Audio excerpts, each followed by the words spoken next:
جس دن پڑھ لو گے اس دن موت نہیں آئے گی، اور جس دن موت نے آنا ہے اس دن آپ کو یاد نہیں رہے گا، آپ پڑھ نہیں سکیں گے۔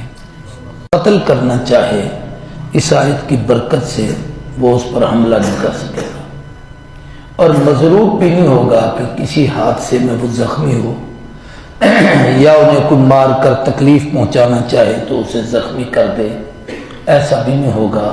اس کے پڑھنے والے کی اللہ یوں حفاظت فرماتی ہے۔ جس دن پڑھے گا نہ مقتول ہوگا نہ مظلوم ہوگا۔ ایک واقعہ غالباً حیات الحیوان ایک کتاب ہے، اس میں ایک نقل ہے کہ ایک بزرگ کی عادت تھی ان دونوں آیتوں کو پڑھنے کی، اور ان کے شیخ نے ان کو پڑھنے کا یہ عمل، ان کی 70 سال کی عمر تھی، تو بزرگوں نے فرمایا کہ فجر کو اور شام کو 7 دفعہ ان کو پڑھ لیا کرو۔ انہوں نے عادت بنا لی، پڑھتے رہے تو ان کی عمر 140 سال ہو گئی، 70 کی دوری ہو گئی۔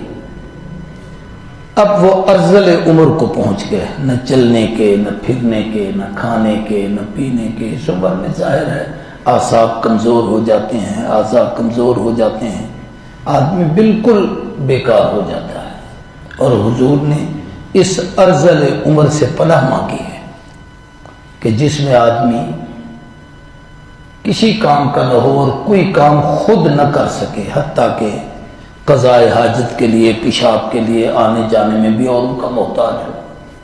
ایسی عمر سے حضور نے پناہ مانگی، یہ ارذل عمر کہلاتی ہے۔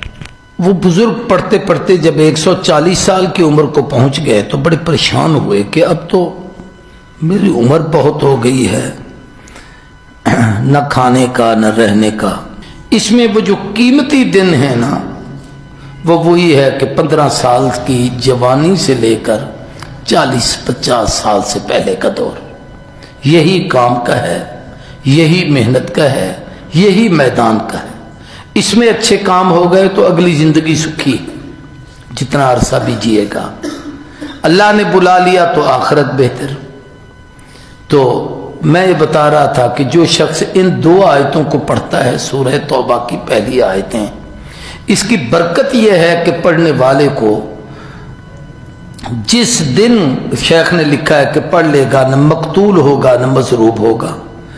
اب وہ جو بزرگ کے کہنے پر اس اللہ والے نے پڑھنا شروع کیا تو 70 سال سے عمر 140 سال ہو گئی، اب یہ ارذل عمر کو پہنچ گیا۔ تو ایک دن خواب میں نبی کریم صلی اللہ علیہ وسلم کی زیارت ہوئی تو اس نے کہا اللہ کے محبوب میں تو بہت تنگ ہوں اپنی زندگی سے، میں تو ارذل عمر کو پہنچ چکا ہوں۔ تو حضور نے فرمایا سورہ توبہ کی آیتیں پڑھنا چھوڑ دے۔ اگلے دن اس نے پڑھنا چھوڑی تو فرشتہ آ گیا اور وہ لے گیا، یعنی فوت ہو گیا۔ تو جس دن پڑھ لو گے اس دن موت نہیں آئے گی، اور جس دن موت نے آنا ہے اس دن آپ کو یاد نہیں رہے گا، آپ پڑھ نہیں سکیں گے۔ تو یہ 2 آیتیں بہت اہم ہیں، ان کو یاد کریں اور ان کو پڑھنے کا معمول بنائیں۔ مغرب کے بعد اور فجر کے بعد 7 مرتبہ، اور عام نمازوں میں ہر نماز کے بعد 1 دفعہ، یعنی نماز کا سلام پھیر کے 1 دفعہ پڑھ لیا کریں، پھر کوئی اپنی عبادت کریں، معمولات کریں، نوافل پڑھیں، اور فجر اور مغرب کے بعد بیٹھ کر 7 مرتبہ ضرور پڑھ لیا کریں۔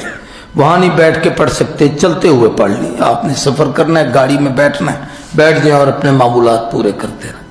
ہمارے بزرگ اپنے اوراد و وظائف کو چلتے پھرتے پورا کرتے ہیں، یوں نہیں ہے۔ ہمارے مولانا خان محمد صاحب کنیا شریف والوں کی عادت تھی، جلسوں کی صدارت کرتے تھے اور 4-4 گھنٹے بیٹھے رہتے ایسے کر کے، اور وہ ایسے چپ نہیں بیٹھتے تھے، وہ سارے معمولات، تمام تسبیحات، تمام اوراد و وظائف اور تمام اذکار، تمام لطائف جو اہل اللہ ہمیں کراتے ہیں، وہ اسی جگہ کرسی پہ بیٹھے ہوئے سارے عمل کرتے تھے۔